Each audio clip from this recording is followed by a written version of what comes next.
Toxins and other virulence factor की बात करनी है हमें। ये नोट्स हैं आपके डी कोड और अनंत नारायण से हैं। ये M18-1 में पूछा गया है क्वेश्चन 3 मार्क्स के लिए। तो स्ट्रेप्टोकोकस पायोजीन्स जो हैं वो कई तरीके के एंडोटॉक्सिन्स और एंजाइम बनाते हैं जो कि कंट्रीब्यूट करते हैं आपके विरुलेंस में। एम प्रोटीन जो है वो एक्ट करता है as a virulence factor. As a virulence factor act करता है, मतलब कुछ ये वो मॉलिक्यूल हैं जो प्रोड्यूस करते हैं बैक्टीरिया वगैरह, ताकि वो कॉलोनाइजेशन और इम्यूनो एवेजन की इफेक्टिवनेस को बढ़ा सकें। जैसे इम्यूनो एवेजन मतलब कि इम्यून सिस्टम से बचना, जैसे फैगोसाइटोसिस को इनहिबिट करने वाला प्रोटीन है ये आपका एम प्रोटीन। इस तरीके से विरुलेंस फैक्टर आपका एक्ट करता है एज अ विरुलेंस फैक्टर।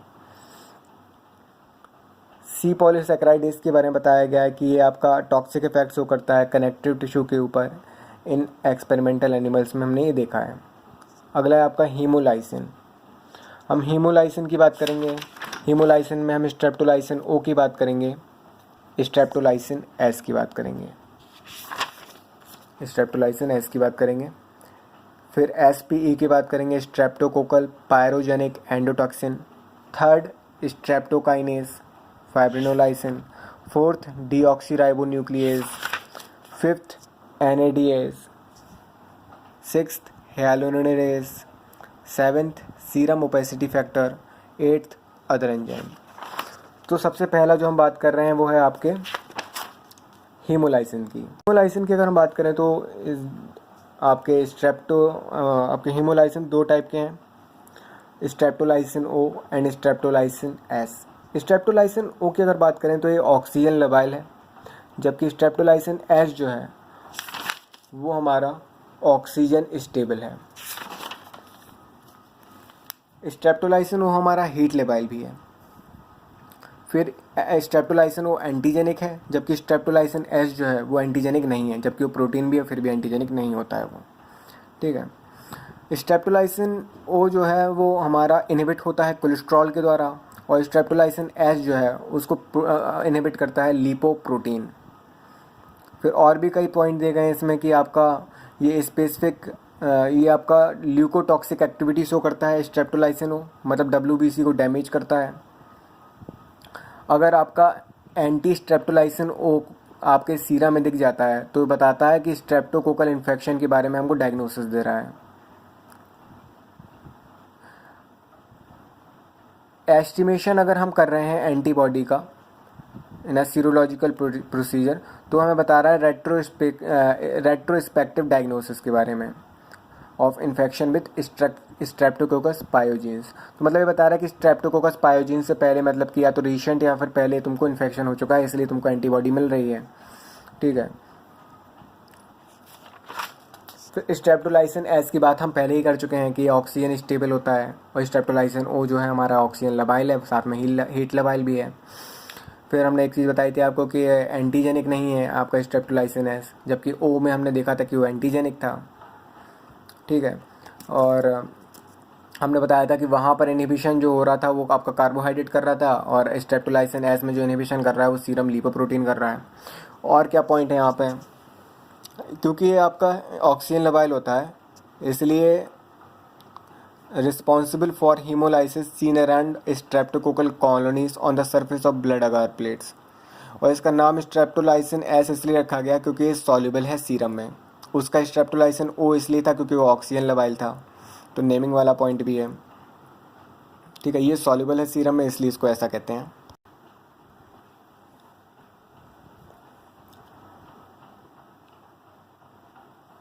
सबसे पहले हमने इसका नाम एरिथ्रोजेनिक रखा था, लेकिन बाद में हमें पता चला कि यार इंडक्शन ऑफ फीवर करा रहा है, तो हमने इसका नाम बदल के कर दिया SPE स्ट्रेप्टोकोकल पायरोजेनिक एंडोटॉक्सिन।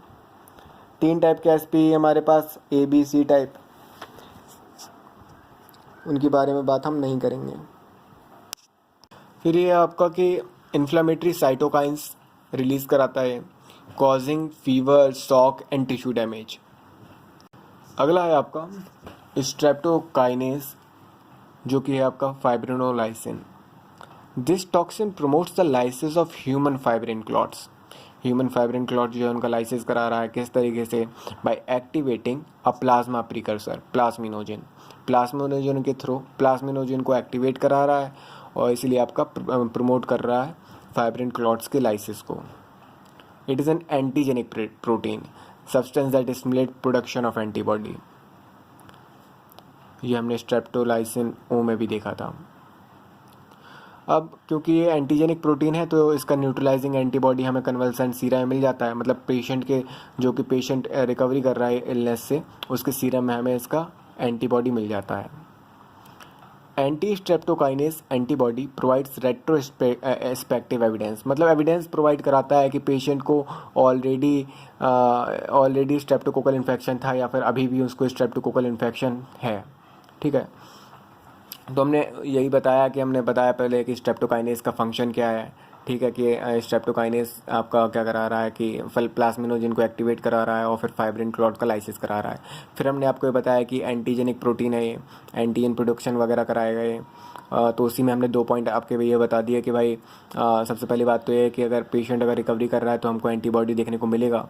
दूसरा ये है कि अगर हमको देखने को मिलता है एंटीबॉडी तो हम ये बता सकते हैं कि पेशेंट को पहले इन्फेक्शन था या फिर अभी भी इन्फेक्शन है, तो रेट्रोस्पेक्टिव एविडेंस वगैरह देता है ये। फिर fibrinolysin play a biological role in streptococcal infection by break. अब किस तरीके से इन्फेक्शन में फाइब्रोनोलाइसिन का रोल है उसको बताया गया है कि by breaking the fibrin barrier around the lesions and facilitate the spread of infection. तो स्प्रेड ऑफ इन्फेक्शन को फैसिलिटेट करता है किस तरीके से, ये फाइब्रिन बैरियर को जो है जो लीजन्स के अराउंड होता है उसको ब्रेक करता है और इस तरीके से स्प्रेड ऑफ इन्फेक्शन को फैसिलिटेट करता है। और इस चीज़ को हम यूज़ कर सकते हैं जब हमारा मायोकार्डियल इन्फेक्शन और थ्रोम्बोएम्बोलिक डिसऑर्डर्स होते हैं, तो स्ट्रेप्टोकाइनेस को हम देते हैं intravascular for the treatment of early myocardial infection और द थ्रोम्बोएम्बोलिक डिसऑर्डर्स में हम इसको यूज़ करते हैं। तो स्ट्रेप्टोकाइनेस में हमने क्या क्या बात की, सबसे पहले हमने बताया कि इसका फंक्शन क्या है। ठीक है, फिर हमने बताया कि भाई एंटीजेनिक प्रोटीन है, उसमें हमने 2 बातें बता दी कि आपका इसका एंटीबॉडी हमको मिलेगा। एंटीबॉडी अगर मिलेगा तो हम फिर क्या बताएंगे कि अगर एंटीबॉडी अगर हमको मिल गया तो रेट्रोस्पेक्टिव एविडेंस है ये।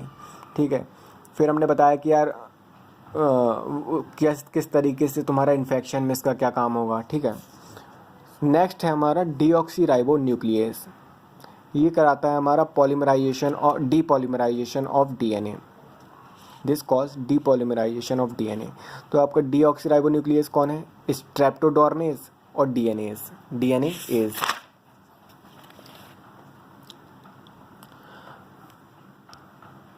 तो इसके कारण क्या होगा आपका कि जो nuclei of nuclear necrotic sales हैं वहाँ पर आपका डीएनए वगैरह का लाइसिस वगैरह होगा और इसलिए जो एक्सुडेट हमको मिलेगा उसमें लार्ज अमाउंट ऑफ डीएनए मिलेगा। कहाँ से आएगा ये DNA, derived from the nuclei of the necrotic sales.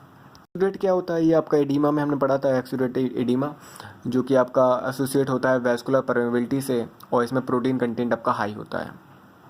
कि इसके भाई टाइप क्या क्या होते हैं, तो ये सारे एक्स्ट्रा पॉइंट है, नहीं भी बताओगे तो चल जाएगा। तो टाइप के बारे में हमने बताया कि इसके ABCD टाइप होते हैं, जिसमें बी टाइप जो है वो एंटीजेनिक है। अगर एंटीजेनिक है तो इसके खिलाफ हमारा एंटीबॉडी बनेगा। तो अगर हमको DNA बी एंटीबॉडी हमको मिलता है तो ये रेट्रोस्पेक्टिव डायग्नोसिस हमारा हो रहा है, मतलब बता रहा है कि पेशेंट को ऑलरेडी इन्फेक्शन था या फिर अभी भी इन्फेक्शन है। ठीक है, तो हमने इसमें क्या क्या बताया आपको, सबसे पहले तुमने फंक्शन बताया कि भाई आपका डीपॉलीमराइजेशन ऑफ डीएनए कराएगा। फिर हमने बताया कि एक्सुडेट जो होगा उसमें हमको डीएनए वगैरह मिलेगा। क्यों मिलेगा, क्योंकि हमारा नेक्रोटिक सेल्स का जो न्यूक्लियाई है वहाँ से हमको ये डीएनए मिला है। फिर हमने आपको ये बताया कि कितने टाइप होते हैं और कौन सा टाइप जो है वो एंटीजेनिक है और उसका क्या आपका रोल है रेट्रोस्पेक्टिव डायग्नोसिस में। अगला है हमारा NADH जो है हमारा वो है nicotinamide adenine di nucleotidase, formerly हम जिसको कहते हैं DPNase, diphosphopyridine nucleotidase. This acts on the coenzyme NAD and liberates nicotinamide from the molecule।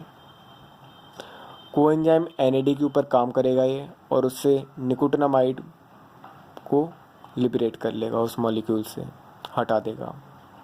ये एंटीजेनिक है, मतलब स्टिमुलेट करेगा प्रोडक्शन ऑफ एंटीबॉडी और इसीलिए इसके खिलाफ specifically neutralise by the antibody in convalescent serum of patient जो है जो रिकवरी कर रहा है इलनेस से, उसके सीरम में हमको एंटीबॉडी देखने को मिलेंगे।